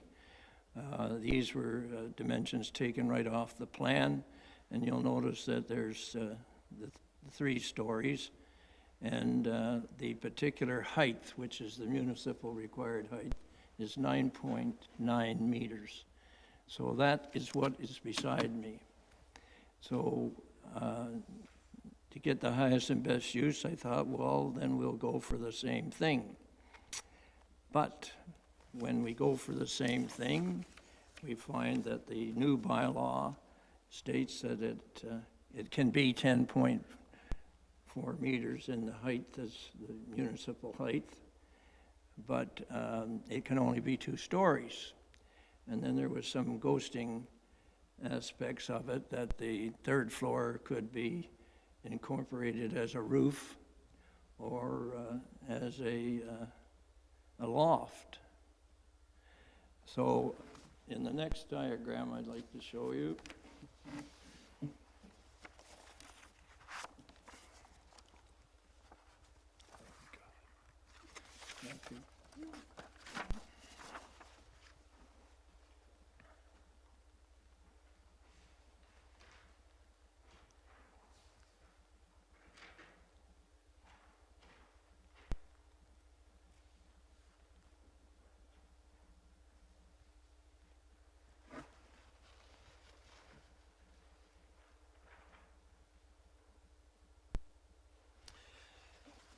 this is a diagram sketch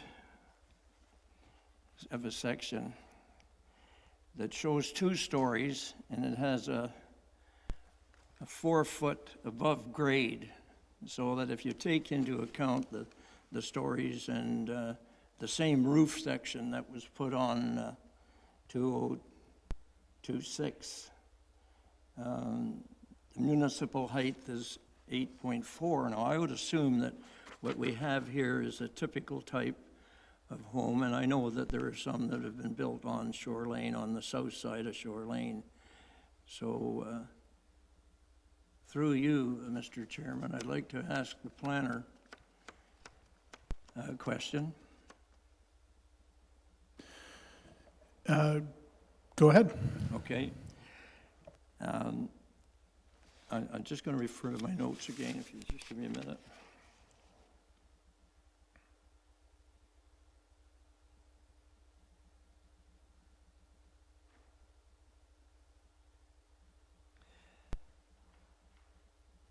Now, in this diagram, it shows that I have the two stories and a good roof section to offset the artistry down the streets, and it's an 8.4 meters. Why was the bylaw not written that would reduce the municipal height, that would then ensure that houses would only be 2 stories? So through the chair, the bylaw reads that the height of a building maximum within the residential type 1 zone is 10 meters. That would be 4.3.10 height of a building. 4.3.10.1 of the zoning bylaw stipulates that a single detached dwelling will be restricted to 2 stories, but may have a loft or living space located within the pitched roof area / attic of the said dwelling. So the height of the building remains 10 meters, and there is a provision in the bylaw that restricts the form to 2 stories rather than 3. But if, and continues, if the minimum height was reduced in the annexed areas to, say, 8 meters, would that not constitute just 2-story homes? I think the intent of the provision of this bylaw was to allow for flexibility of design. Was not meant to put a restriction on the building height. The building height has remained, the maximum building height has remained as 10 meters, and that's a standard from the town's first zoning bylaw. So it's my understanding that the intent of this provision was solely to restrict the number of stories in keeping with the 10-meter maximum height. I have another one, please. Sorry to cause you all the work. If you just wouldn't mind just making sure the microphone's close to you, just because we do have another member online, just so he can hear the conversation. Okay.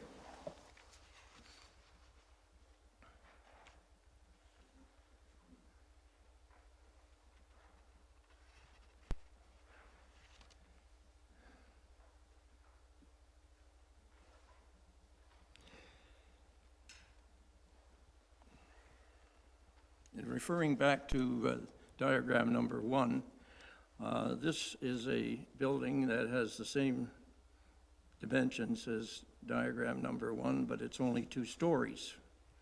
I know it's 2 stories with 13-foot ceilings. My question is, would this be in compliance with the bylaw as it's written?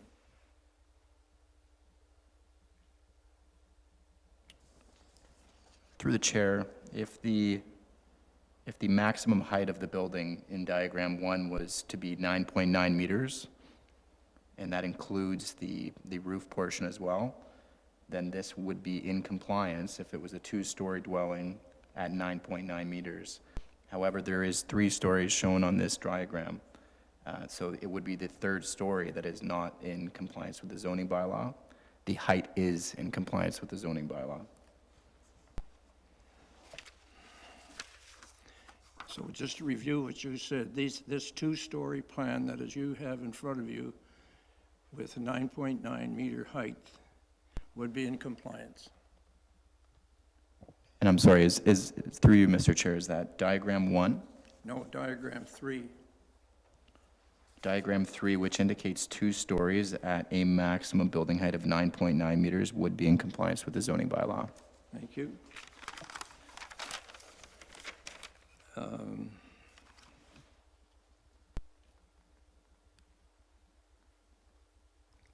Well, in that case, if if I had known in this bylaw, if I have 2 stories with that same, then I would not have had to have a variance if I had known that and submitted that through chair to the planner. Is that correct? I'm not, through the chair, I'm not sure what the question is. Oh, that if I had knowledge of the, without taking my proactive action, I have knowledge of the bylaws and everything now. But at that time when I submitted this, if I had submitted this number 3, I wouldn't have had to have a variance. Through the chair, that is correct. Had the applicant provided within the application that the structure would be 2 stories with that same height, the provision that would have requested relief from the number of stories would not have been required. The height being shown in this image, 9.9 meters, is in compliance with the maximum height of 10 meters, and it does indicate 2 stories rather than a 3rd story. Sorry, just 1 second. There is another provision, like the interior yard setback. So you would have still had to go through this process. The 3 for the side yard Oh, yes, setbacks. I'm not talking about side yards right now. Okay, but I'm only talking about height. And back through you, Chairman, to the planner. Could I build that same structure as you see there with only 1 floor? As 1 floor? Through the chair, there is only a maximum stipulation of number of stories and height. So the big determining factor here is a maximum height of 10 meters. And if a building is able to be constructed with a 10-meter maximum height under 2 stories, conceivably that would be permitted through the zoning bylaw. Thank you. To continue, when the aspect of a loft was presented to me to have the 3 stories, I questioned that. It's sort of a ghost thing of trying to solve a problem that I think that could be changed under the new official plan, that some more thought be put in on this particular thing. So I'd like to continue now.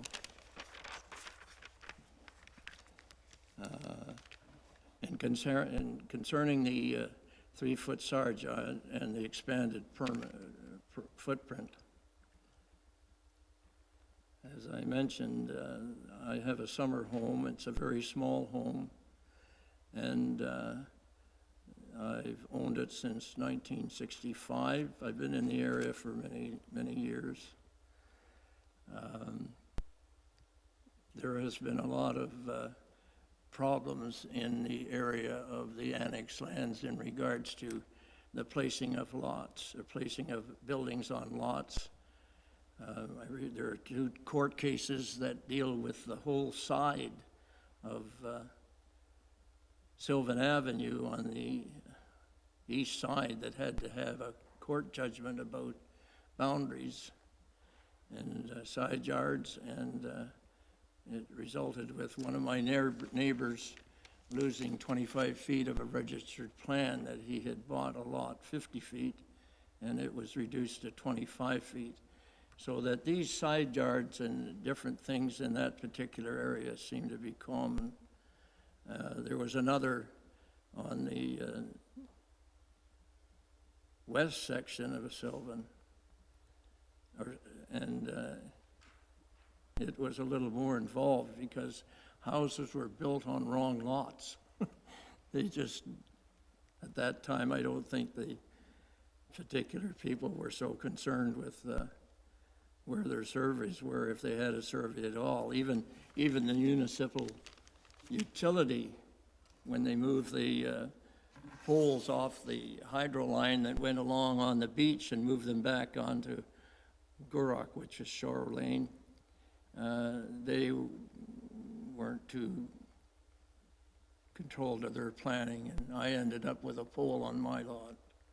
So I have a hydro pole on my lot.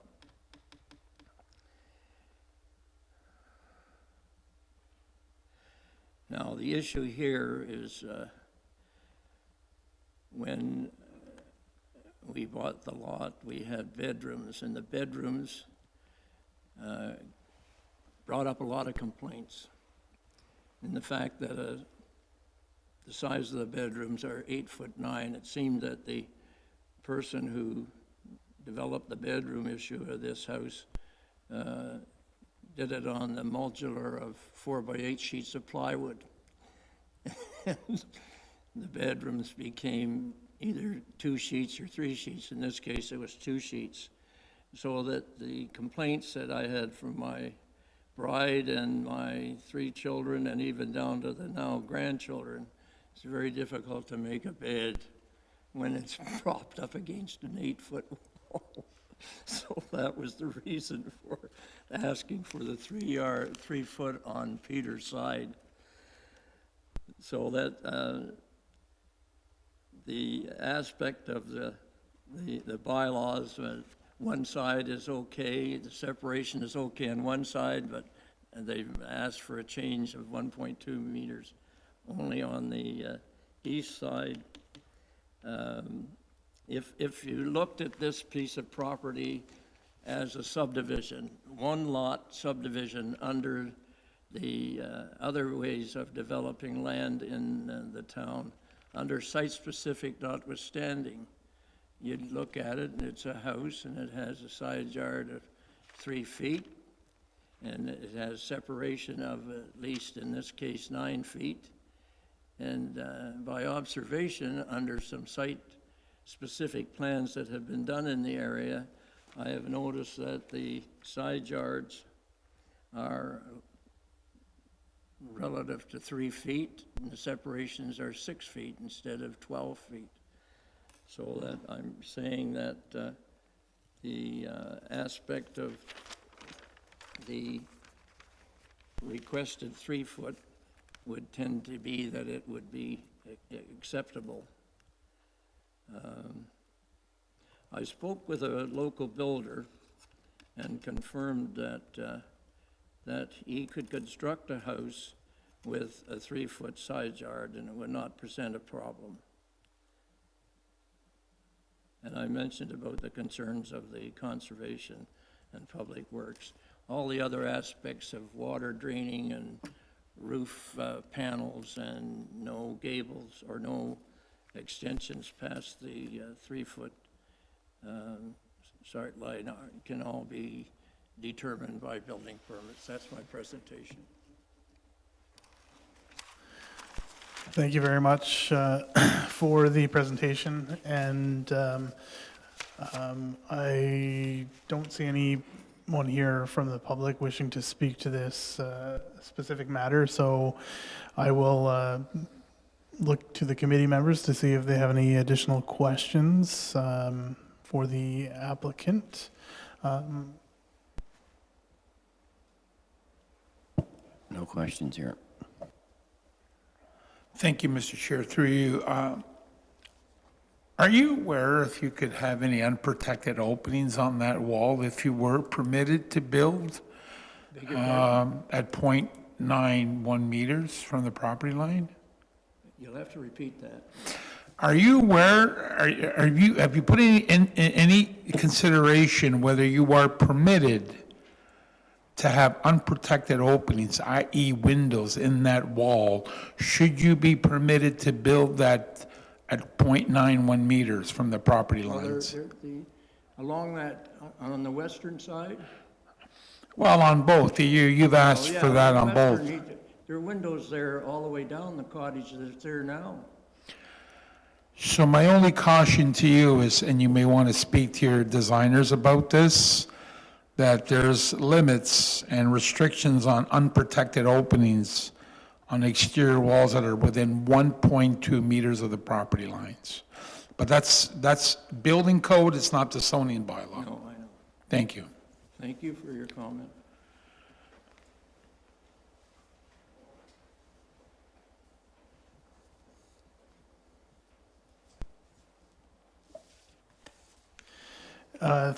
Thank you, Leo. And Andy, do you have any comments?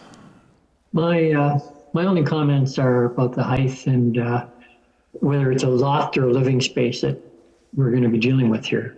And my concern is the side yards as well, for maintenance of the property. I mean, and that those are my only two comments.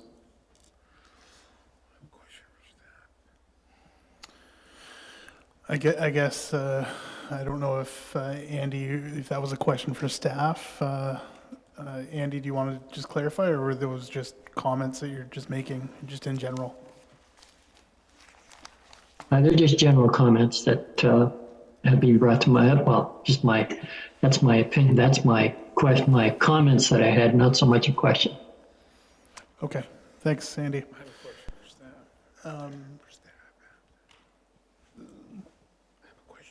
Okay, I believe, Leo, I'll pass it over to you to ask your question. Yeah, so through you, Mr. Chair, my first comment is that, just for the record, the notice of public hearing, there was an error in the conversion of the 0.9 meters. It showed 4.27 feet, and the actual correct conversion would be 2.95 feet. Seems to have been carried into the staff report, but eventually, by the conclusion of the report, I think it is corrected at that point to 2.95 feet, I believe. The other comment I have for staff is, I appreciate that the recommendation supports a 0.9 meter setback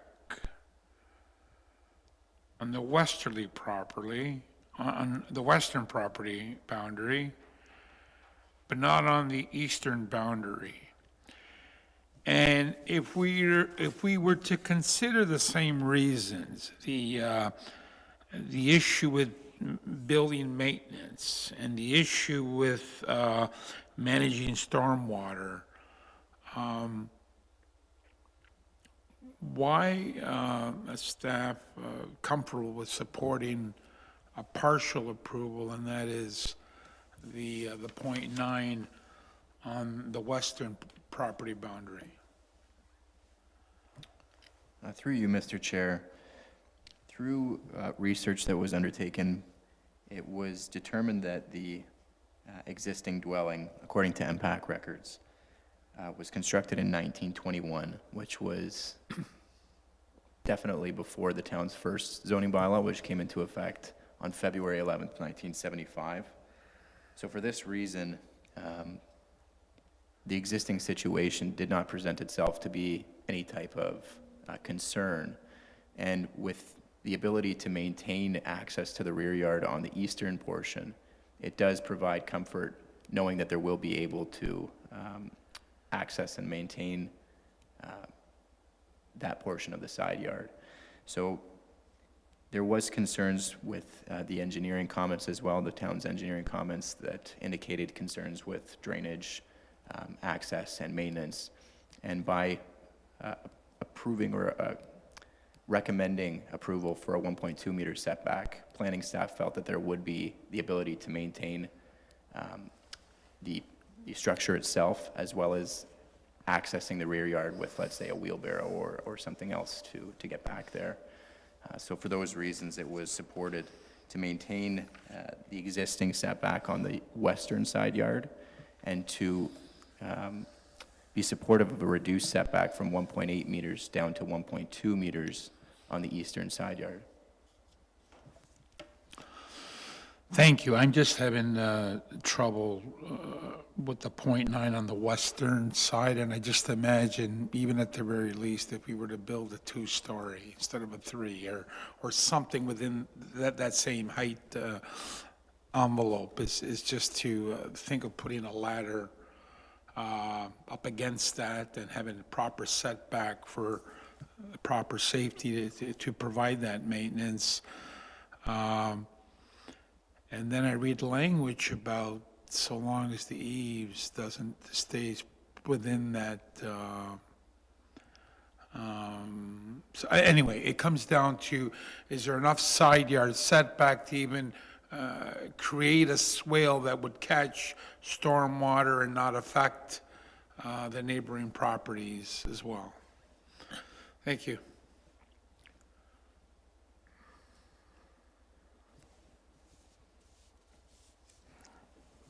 I just need clarification of what we're going to be voting on here. Can you just explain what you're recommending exactly so that I understand it properly? So through the chair, on the western side yard, planning staff is recommending a setback of 0.9 meters and that no eaves project beyond that 0.9 meter setback. So in the zoning bylaw, there is a additional provision that would allow for yard encroachments for eaves to project beyond the permitted setback, a maximum distance of 0.75 meters. So there is foreseeability here to prevent any further encroachment of the eaves beyond the 0.9 meter setback and to maintain a 0.9 meter setback for the eaves. There's also a recommendation to maintain a 1.2 meter side yard setback on the eastern property boundary, which is a reduction from the 1.8. And again, that no eaves would project beyond that 0.9 meter setback. So on the eastern side yard, there still would be the ability to further project beyond that 1.2 meters for the eaves, as long as the eaves are not projecting beyond 0.9 meters. There is no support for the third story from planning staff. And the last recommendation is that there would be a NVCA permit prior to any construction works on the property. So if you can't extend the eaves, how would drainage be handled on a building like that? Is a building down, no eaves trough, nothing? Is that how it would have to be designed? If you're going to maintain that setback on the building? My understanding was that they would, if there was a desire to have eaves, they would have to design the structure so that there would be a projection of those eaves while maintaining a 0.9 meter setback. So the building, in fact, would have to be set farther back than that number of feet that you're recommending? That's correct. Okay, understand. Thank you.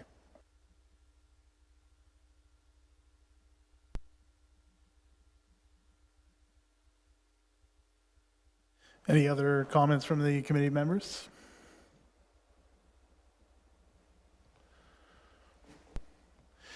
So I just have a question for the applicant. So assuming that we grant the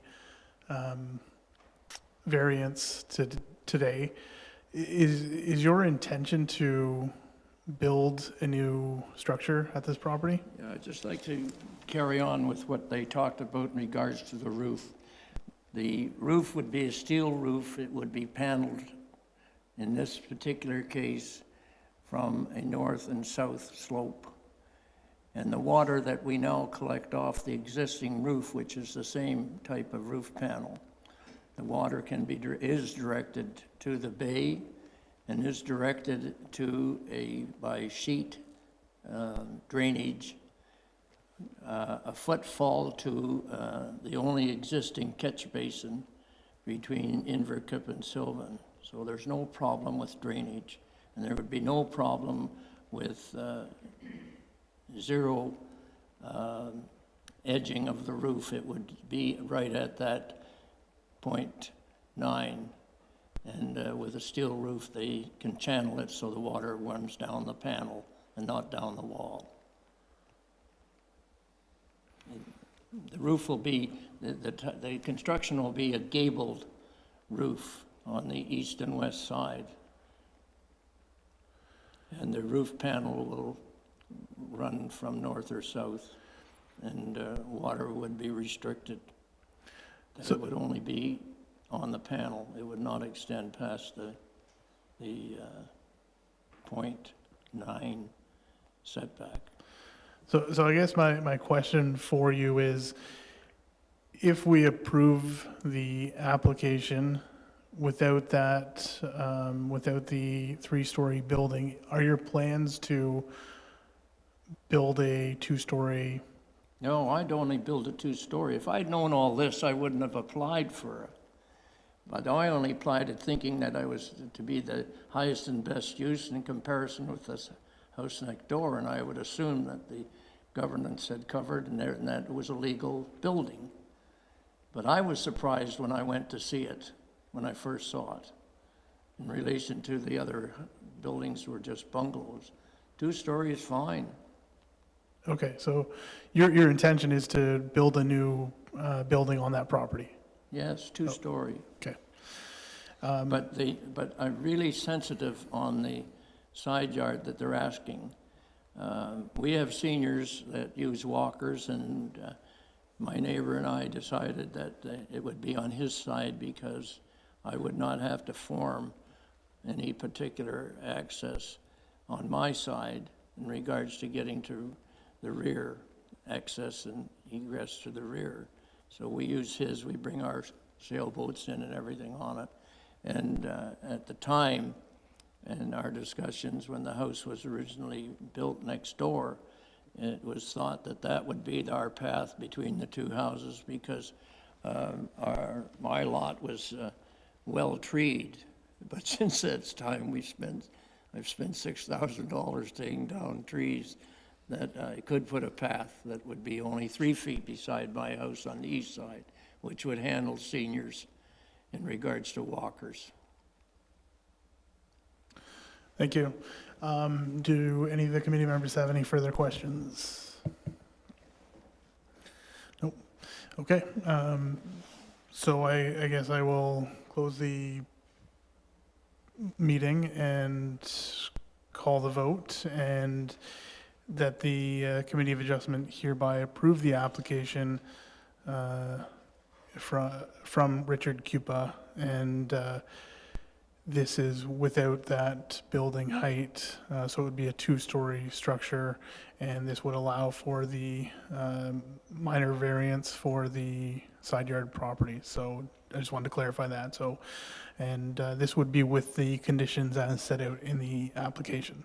So do I have a mover? Daniel, and do I have a seconder?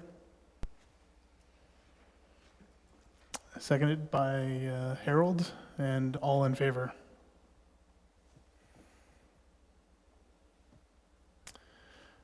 So that is carried. So Just to review, is it a 1.2 east side yard or a 1 or a 0.9? so in the in your request for a variance, I believe it was 1.2 meters for the That's east from side. planning, but my request was 0.9. What was the decision?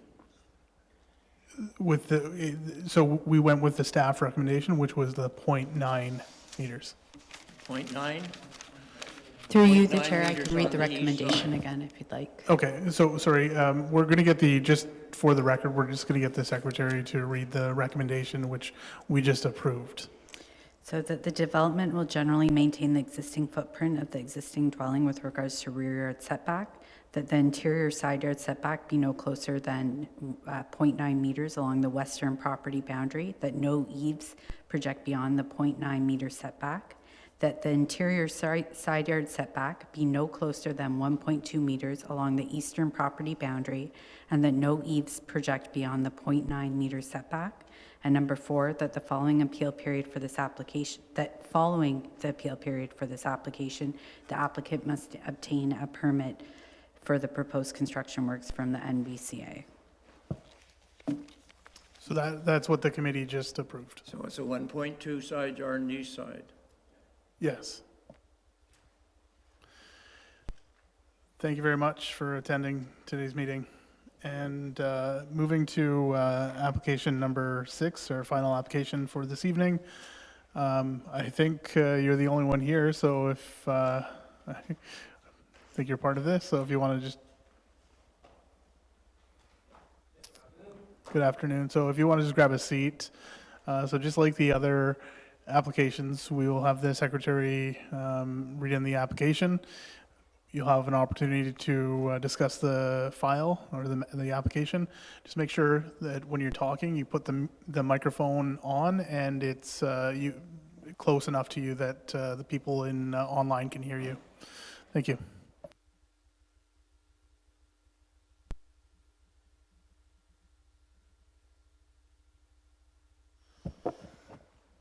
All right, application B0323, Plan 961, Lot 54.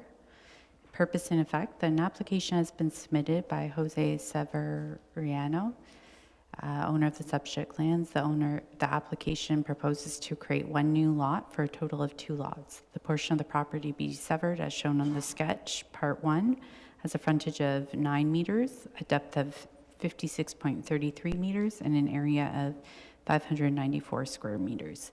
The portion of the property proposed to be retained as shown on the sketch as Part 2 has a frontage of 8.9 meters, a depth of 56.33 meters, and an area of 581 square meters.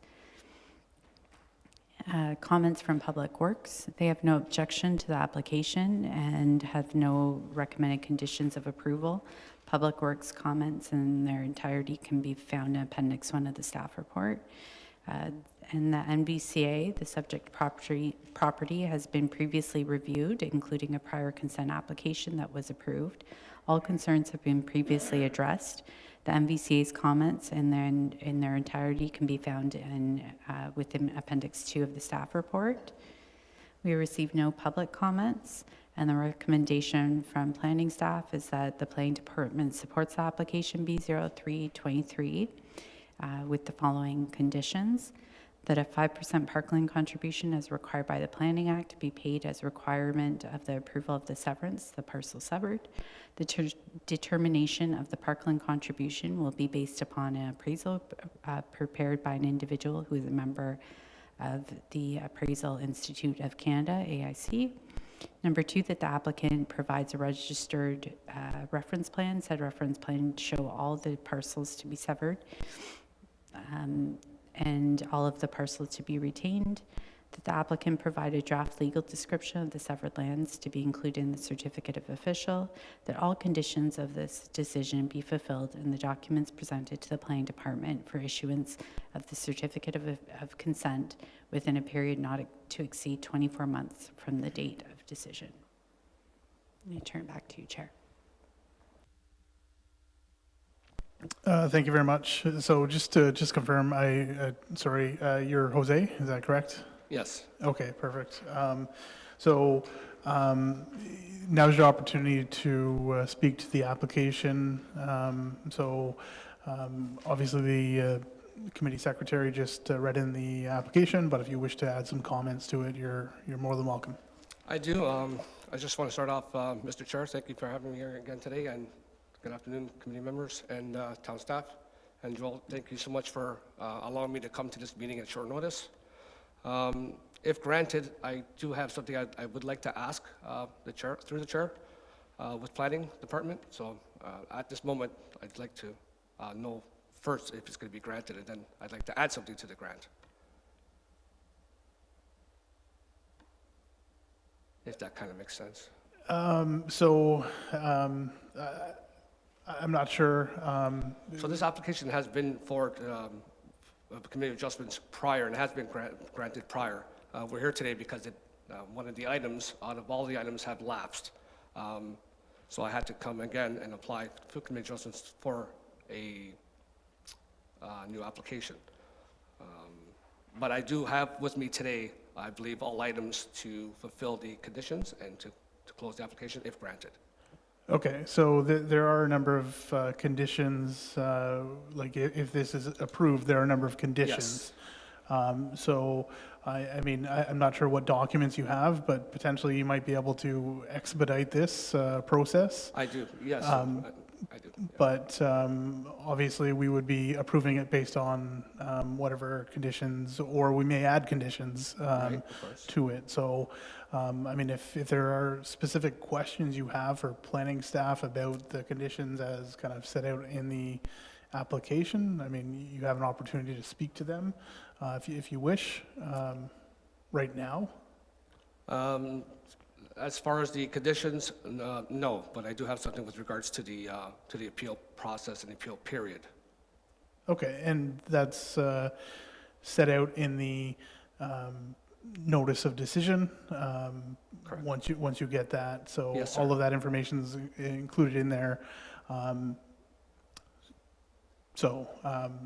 If you have anything else you want to, sorry, I wasn't aware that there was a previous application that was submitted, but obviously we're dealing with today's application, not a previous one that you may have submitted. So for the purpose of today's meeting, if you want to add any further comments, obviously you have hopefully seen the report that planning staff have prepared.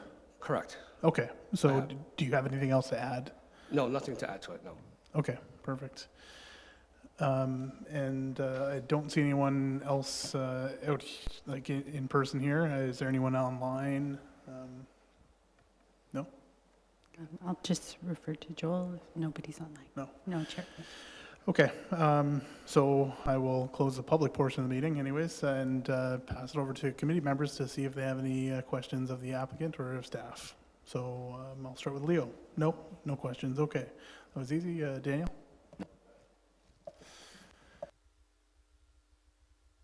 No questions from Harold. And Andy, you're the only one. Do you have any questions or comments?